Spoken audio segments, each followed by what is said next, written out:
Welcome back to NC3. We also had another special guest on campus this past September. Ted Nolan came to Nccc and talked to our Native American students. He also had an open discussion in our auditorium for anyone interested. He spoke about his life and also his involvement in hockey and the NHL.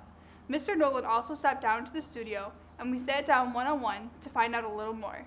Well, Ted, thanks a lot for joining us, first of all, and everybody knows former NHL Coach of the Year. You played in the NHL, you coached in the NHL, but I mean, you really came up with humble beginnings in Ontario. Tell us a little bit about your upbringing. I mean, it wasn't easy for you because there's a lot of things that you didn't have that maybe the common person actually had when they grew up. Well, that's one of the things it's pretty hard to explain to the new generation of where you came from. It's almost like our parents talking about how they grew up and had to walk to school one way uphill 3 miles in the snow and all that stuff. But I grew up in a very small community in Northern Ontario. In the States, or in Canada, we refer to our communities as First Nation communities. And I grew up in a Ojibwe settlement. There was only about 400, 500 people when I was growing up. One stoplight here, or one stop sign in the whole community. We really didn't get electricity until I was, I think, 10, 12 years old, something like that. We had the wood stove, and many times waking up, and it still affects you a little bit when you wake up in the morning and there's not too much food to eat. You look in the fridge, there's not too much in it, or the ice box, where we called it. A wood stove would go out in the middle of the night and wake up very cold. And hopping on a bus and going into the city for the first time for school and not having lunch to go with. So it was very humble. But the one thing I always remember growing up is almost like my refuge was sports. I went for runs. I ran a lot.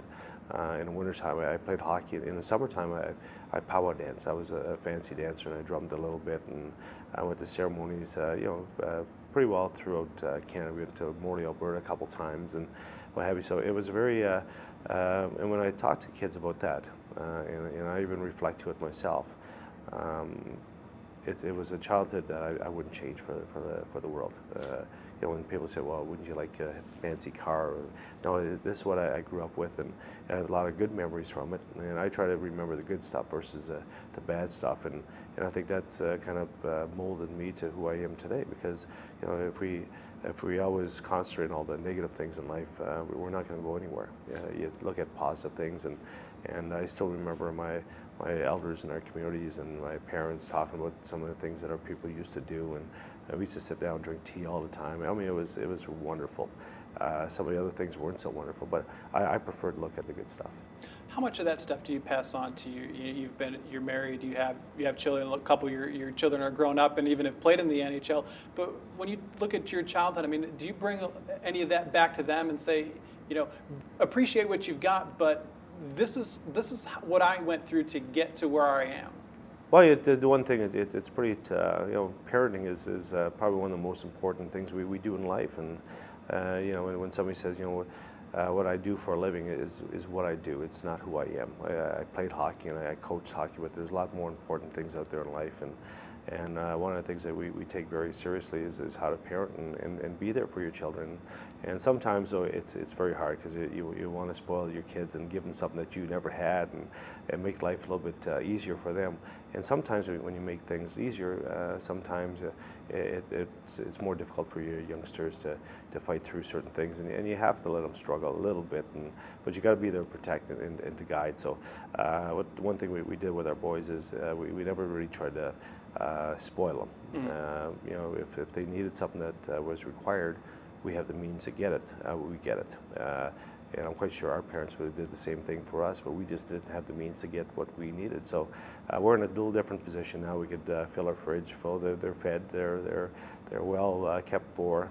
They got a good foundation, and that's all we do is give them a good foundation. And at certain ages, they grow their wings and they're going to fly. But the big thing is not if they want to be a professional person of whatever they're choosing. It's making sure that they're good people, and that's you want to make this planet a better planet than when you got here, and the next generation kids are going to be the next generation. So you want to make them a little bit stronger than you were. So they're fine young men. But I give a lot of that credit to my wife. She's a wonderful mother. She's there a lot when I wasn't. working in sports, it's very time consuming and long road trips, and like I said, she did a tremendous job with our kids, and our kids are fine young men.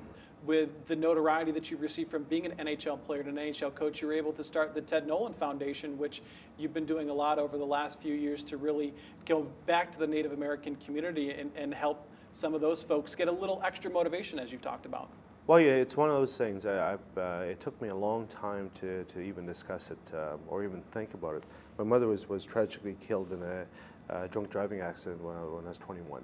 And I think the most important person in the family, in the household, is your mom. I mean, she controls the household. She's a birth giver. She's a caregiver, and she meant so much to us. And when she passed away, our family kind of separated a little bit. And I just knew how important she was, and she taught me a lot when I was growing up. And for a long time, I kept thinking of a way how to honor her memory in some way. So in '94, '93, whatever it was, when I coached Buffalo Sabres, I came home and talked to some guys, and I said, hey, they have these golf tournaments, and they raise money for charities. I said, I want to start one. And I grabbed a group of people, we put a golf tournament together, we raised, $5,000, $10,000, $15,000, and they asked me where the proceeds I wanted them to go to. I said, we're giving them to our women. So I named the Rose Nolan Memorial Scholarship Fund, and we've been doing it since '93. We have a charitable foundation since 2004. And our main emphasis is given First Nation women. So we give over something like 97 scholarships already to First Nation women pursuing their educational endeavors, and they have to fill out the application form, what have you. So it's very, very rewarding, and it's like winning a championship every time you give one of those scholarships.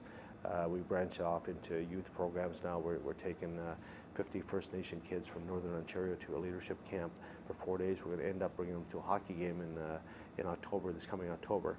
The following year, we're taking 100, 150, 200, 250 kids, and we formed a partnership with one of the biggest coffee makers or coffee place in Canada, Tim Hortons Children's Foundation. So that was a big step for us. So it's something that's dear to my heart, and something that when I'm not in hockey, that's what I do. How important is it for you to talk to Native American high school kids about staying motivated, being determined, and things like that?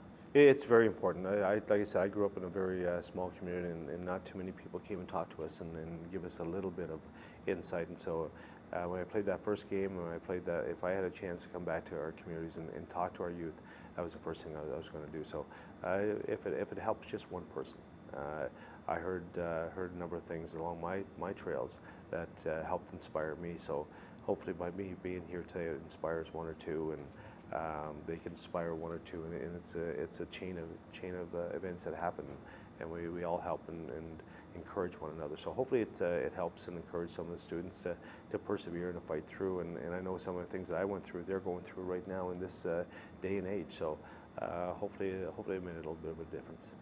Well, Ted, appreciate your time today, and we're glad that you had a chance to come on our campus today. But more importantly, I'm sure I echo a lot of hockey fans by saying we're glad to see you back in Western New York. Thanks for your time. Thanks very much. Thanks.